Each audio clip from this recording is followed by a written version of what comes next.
At times, to truly understand the value of whatever is right in front of your eyes, it helps to get a third-person perspective. In the instance of Korean architecture, language, and urban environments, we turn to those like our globalist today, Robert Fouser.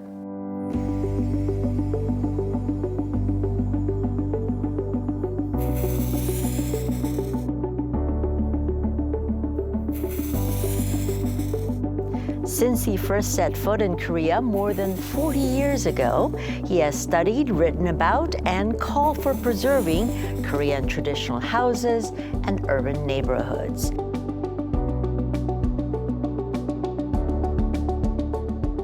He joins us today to talk about his recent ventures and how Korean cities can develop at the same time preserve their unique histories. Welcome to The Globalist, Robert. Thank you. Thank you for having me. It's a pleasure to be here.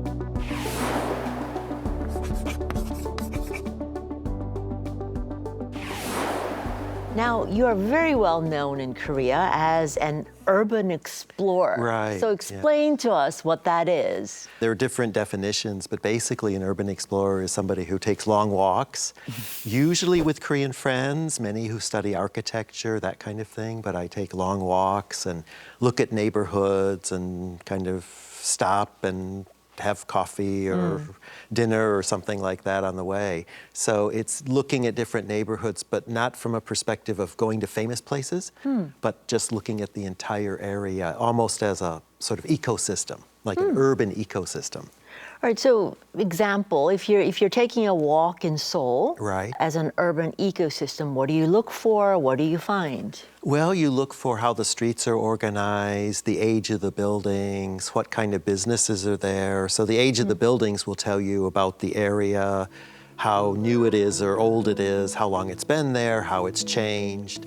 And you can look at the shops and the type of businesses that are there.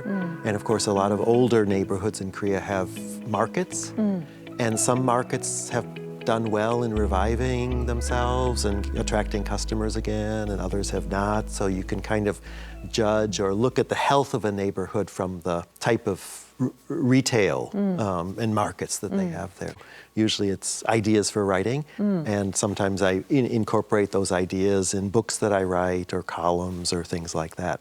But I don't describe a neighborhood like I went here on Saturday and did this and that. That's maybe blog type writing, which I just don't have time to do. Yeah. But I weave the results into It's a more general broad kind of thing.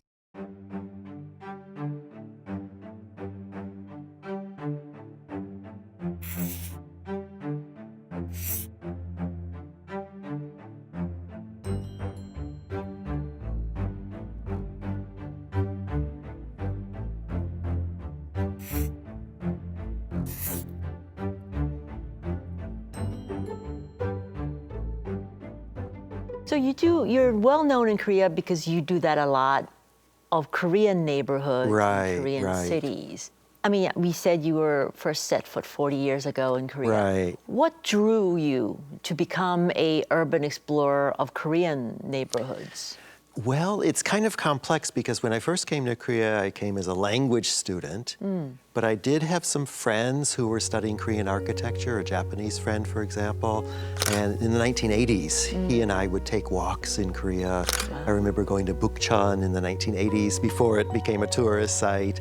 Very different from Very today. different, so I kind of have this history of liking to walk and explore in Seoul. But really the big change was in 2008. I had lived in Japan a long time and I came to Korea to teach at Seoul National University. And around 2009, 2010, as I kind of got used to living here again, I just took an interest in the changes that had happened from the 1980s and 90s when I lived in Korea. So I hadn't lived in Korea for 15 years. So there was this gap. And I visited many times, but there was this 15-year gap between my first time living in Korea and Seoul National. So that 15 years was a big, important time in Korean history. A lot of economic development changes, apartments going up. So that was kind of what really drew me, was looking at the changes. And then I started to see a lot of neighborhoods or areas being torn down for redevelopment into apartments. And I felt quite sad about that something was being lost. So that also drove my interest. You talk about coming in from Japan. Right. You know, a lot of people who are not familiar with the East Asia think neighborhoods in Japan would probably be very much like the neighborhoods in Seoul. When you first came, did you notice a stark difference? You talked about the changes, but is that something that was entirely different from what you experienced in Japan? That's a great question. I lived in Kyoto. Most of the time was in Kyoto, and then sometime in Kyushu, Kagoshima and Kumamoto, smaller, more regional cities, maybe the size of Cheonju or something like that. So I lived in Kyoto, and Kyoto's famous for preserving a lot of old things. I went to Tokyo many times for business trips, but I think one of the big differences is Japan doesn't have the kind of huge redevelopment that Korea has. In other words, it's hard to tear down a whole neighborhood and build apartments in Japan. That system is a little different. There are a lot of new buildings, but they're smaller and not as high. I mean, it's hard to generalize, but the sort of tearing down a large area of the city and building apartments isn't done as much in Japan. So that's a big difference. Well, you know, when you talk about the process of tearing down and rebuilding, in Korea, we thought that we were doing that because it was modernizing, getting better, getting richer and developing. But from your perspective, it wasn't entirely like that. Right. Of course, the apartments, the big apartment complexes that a lot of Koreans live in, that has raised the standard of living. It's a newer housing, and Korea for many years had a shortage of housing. So it's really helped increase the standard of living for Korean people. The problem is when it happens in historic neighborhoods. And then there are also, I know quite a few Korean people who don't want to live in apartments. They want to live in a house, or some people even want to live in a hanok, not just foreigners, but a lot of Korean people. So if everybody ends up living in an apartment, then there isn't a place for people who have other ideas about where they want to live. So some of the areas, say Seochon, which we might talk about later, or Buamdong, or these areas have a lot of houses. And some Koreans want to live there. And those areas are still popular with people. So instead of tearing everything down and making it apartments, I think Seoul needs a diversity of different types of housing. Going back to our question of maybe comparing urban environments. Right. You talk about the fast pace of development in Seoul, but on a more general sense, Seoul, Tokyo, Beijing, other cities, how do you characterize Seoul compared to all these other cities? They're actually quite similar. I haven't been to the last time I was in Beijing was 2006. Whoa. So it was preparing for the Olympics, and they were tearing down everything. Yes, Beijing was also doing that. Yeah, tearing down everything. Tokyo is an interesting case because Tokyo has earthquakes. That's true. So people don't want to live in old buildings because they're afraid the building might fall down in an earthquake. So a lot of Japanese people, even if they like an older building or like an old house, they want to rebuild it so that it has the potential for surviving an earthquake. So that's something that's kind of unique to Tokyo. But what it means is there's not a lot of old things left in Tokyo. So the three cities are quite similar in that way. In the way that they're all sort of, we're all developing in our own way, but in a similar way. Similar way, and the urge to meet the needs of people at this time is a common point between the three cities. You talked about, the need to preserve neighborhoods, Seochon, but not just Seochon, in many other neighborhoods, so that it provides people the choice of living in a house versus an apartment. But you are describing in many ways, the beauty and the maybe different lifestyle of living in a hanok. Right, in a hanok as well. In a hanok. And you've written a book about hanok, and those are beautiful pictures in your book about hanok. What uniqueness do you find in traditional housing like hanok? Right, that's a great question. One is a hanok has a space for the winter, which is the ondol rooms, and then the wood floor space for the summer, which is the wooden floor part. So there's those two spaces for the different types of seasons. So the wooden part might be cold in the winter, but it's wonderful in the summer, and then you have the heated rooms in the winter. Under the floors, heated floors. Heated floors. For the winter. For the winter. So that is a nice feature. Most remodeled hanoks, of course, get rid of the colder part, so that colder part is gone, but you still have wood spaces on the outside, place where you can sit. So there's a lot of wood, you feel like you're in touch with nature. And the rooms also don't have a name. For example, in an apartment or Western style housing, you have living room and bedroom and kitchen. Hanok, you have a kitchen, bathroom, but then you have other rooms that can take on different purposes, depending on how you want to use them. So what could be a living room could be your office, it could be your bedroom. If you have a guest, another room could become a bedroom for a week, how long your guest is there. So you can use the rooms in different ways. And this is a very sort of a personal thing. For many years, I liked living on the floor because people in our generation would find that difficult. Difficult, and I actually liked it because it forced me to get exercise, or not exercise, it forced me to be nimble. Okay. And I kind of liked, so for many years, I'm a little bit older now, but for many years I could actually get up off the floor without using my hands. Wow. So, and that I liked about, the traditional Korean houses. It kind of makes you more agile.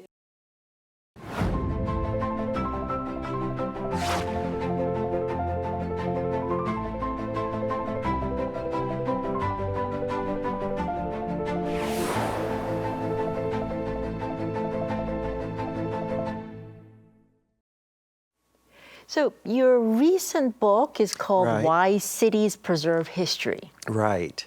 So what is that about? Why do cities preserve history? That's the question I had when I started writing the book. And it came out from my own personal experience of trying to preserve Hanok or advocating for Hanok preservation in Seoul. And now that I live in the U.S., I kind of thought, well, what did I do when I was in Korea? Or, and the Korean friends and people I also did that with, like, what were we doing? And I started to get interested in the history of historic preservation.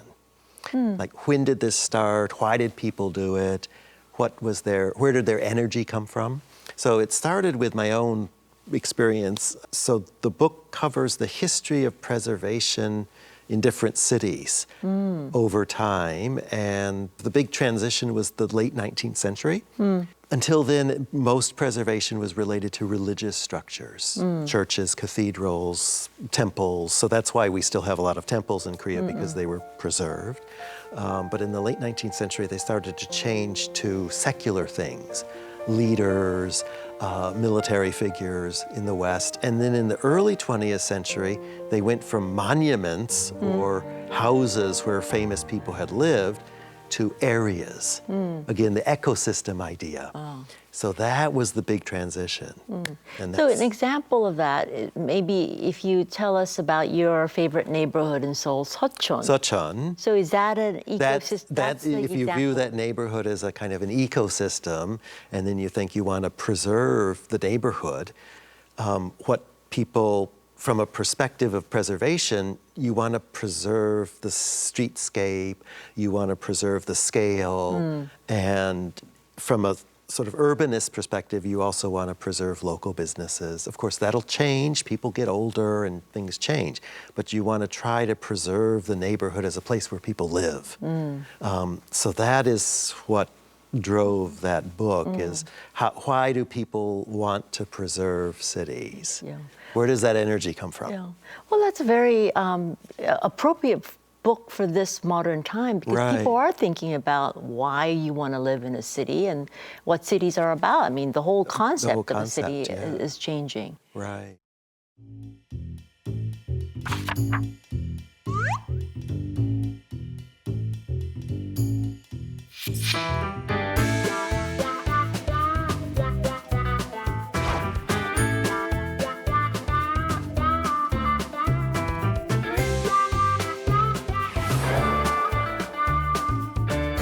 공항 예약하라고 하는데요. 뉴욕에서 유학을 한 것으로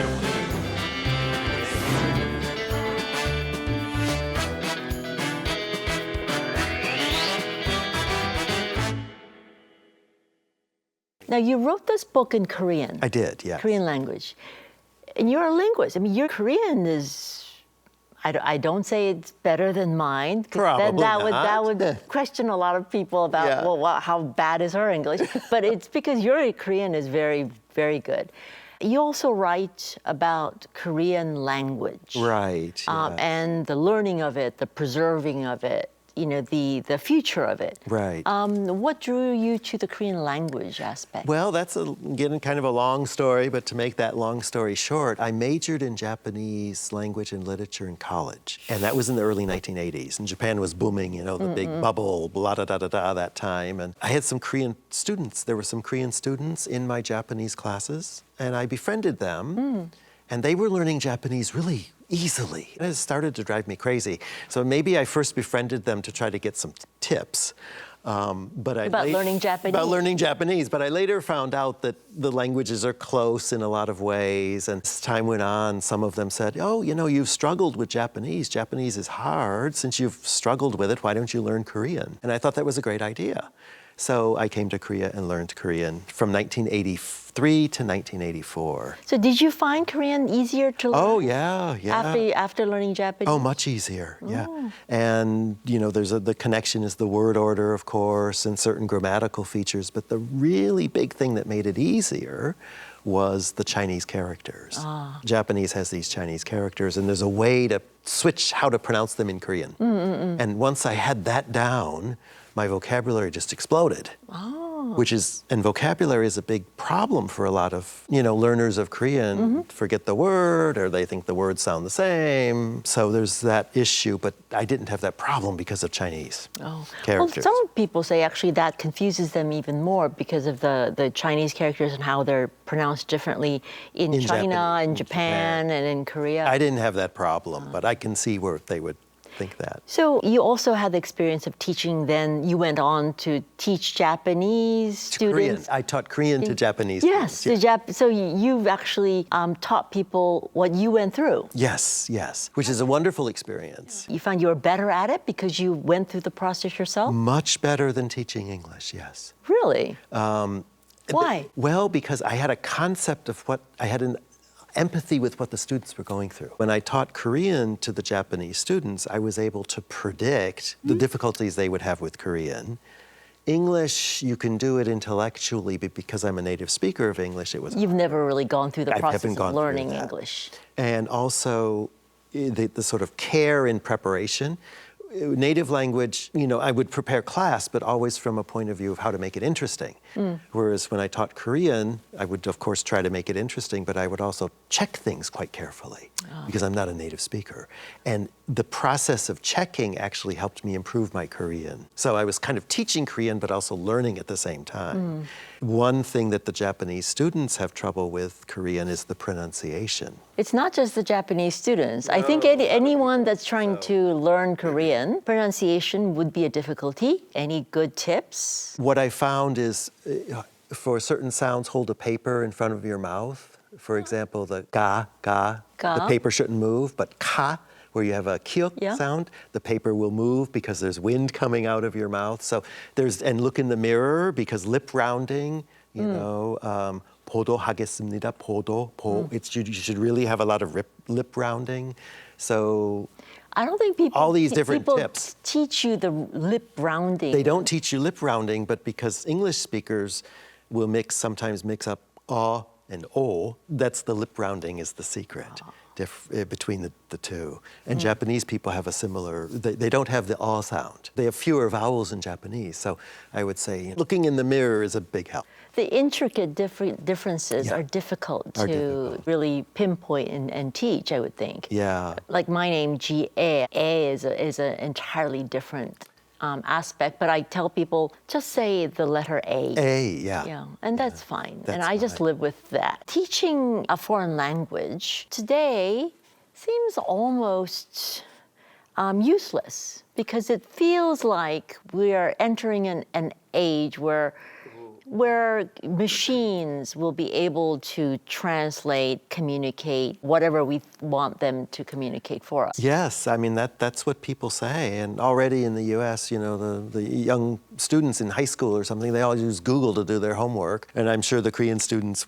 here use Google to do English. And about a year and a half ago, I traveled to Turkey. I would communicate with people using the Google Translate. They would write something in Turkish on their phone, click, would come out in English. Yep. And I would do the revert. We do that a lot. A lot, and so you start to wonder, why do we need to learn foreign languages? And that question will keep getting bigger and bigger. So what is the answer? Maybe not everybody needs to learn a foreign language. Maybe only people who want to. That might be one answer. And then, of course, the other thing is nowadays we're dealing with a lot of wars, very serious geopolitical tension around the world. So from the perspective of world peace, which sounds very idealistic, but it would be nice if we could have world peace, or understanding people, a foreign language has an important role to play. Yeah.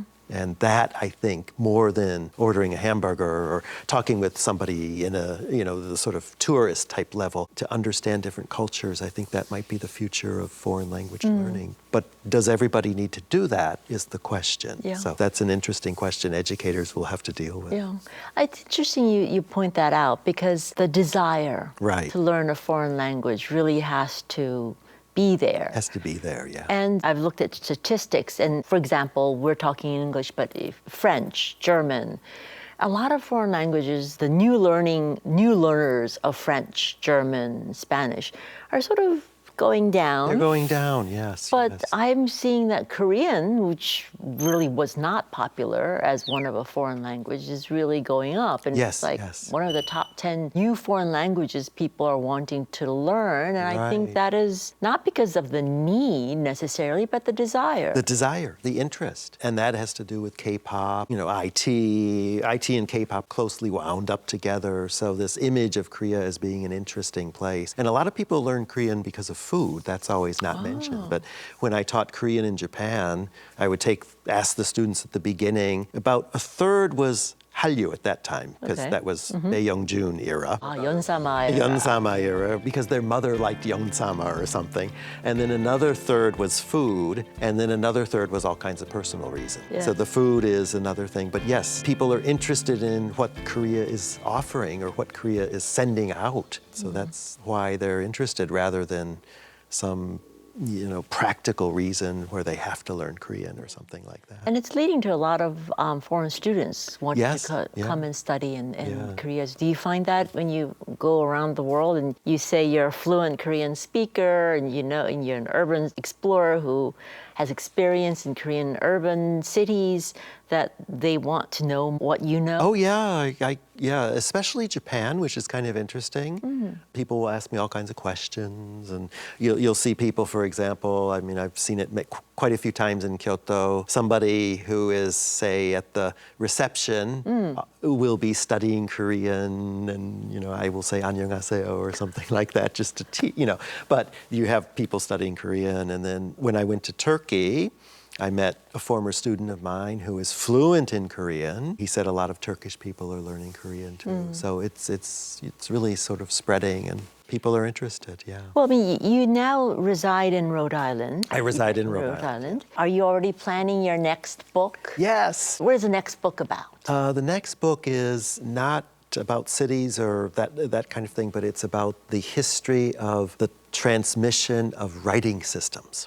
Writing systems. Yeah, so before the city books, I also write books on language, how to learn languages, or the history of foreign language learning. So those are 2 books that I've written. So this is a third in that kind of foreign language-related series. So the sort of tentative title in English is The Spread of Writing Systems. So how writing systems spread, and of course Hangul is a very interesting writing system, as everybody knows, and so a lot of topics in the book will touch on Hangul or include a discussion of Hangul.